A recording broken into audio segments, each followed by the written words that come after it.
দিদি আবার এসছে, এখানে বোন বসেছে, এখানে মা এখন ছোলা মাখতে ব্যস্ত। তো সবাই আমরা খাবো। দেখো শসা টমেটো কিন্তু করা হচ্ছে আমাদের জন্য রেডি।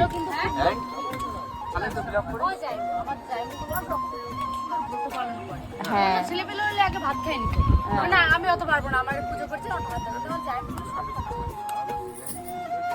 সারা মাস নিরামিষ, শুধু না আমরা সবাই নিরামিষ আজকে। হ্যাঁ আর সোমবারটা হলো, সোমবারে তো দেখো ওই যে মা ছোলা মেখেছে এক গাবলা, এখন আমরা সবাই খাবো, ছোলা খাবো এখন। চলো ওই দেখো ছোলা দুপুরে একবার খেয়েছি আর এখন আবার আলাদাই আপ্যায়ন করা হয়, আলাদাই আপ্যায়ন করা হয়, স্পেশাল করে করা হয়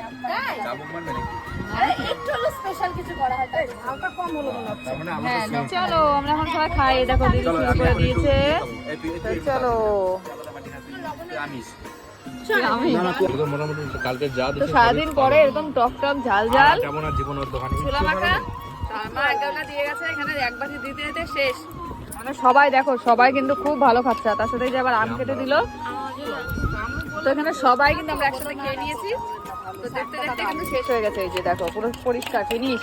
ঠিক আছে, বলছো কতদিন খাই না। আর মনে কি বলছিলি, ভুল করে কি করেছিস? মনে হচ্ছে কি করেছিস? মনে ভুল করে স্কুলে আমি টিফিন নিয়ে গিয়ে খুলে দিয়েছে, সবাই হামলে পড়েছে। হ্যাঁ ঠিক তাই। তো দেখো অমিতরা বাড়ি চলে গেছিল, এখন আবার এত রাত্রে আমাদের বাড়ি এসছে কেন জানো? কারণ অমিতরা আমাদেরকে নেমন্তন্ন করতে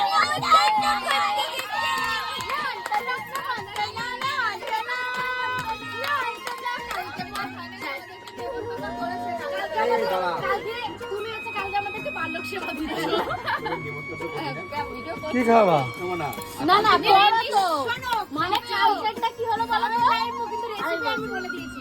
প্রথমে ওয়েলকাম ড্রিঙ্ক, যে কোনো একটা ড্রিঙ্ক দিলেই হবে। লস্যি না না ডাব খাবো, ডাবই তো খেতে, ডাব আমি নিয়ে আসবো। গেল কিছুক্ষণ বসলাম, যাবি তো।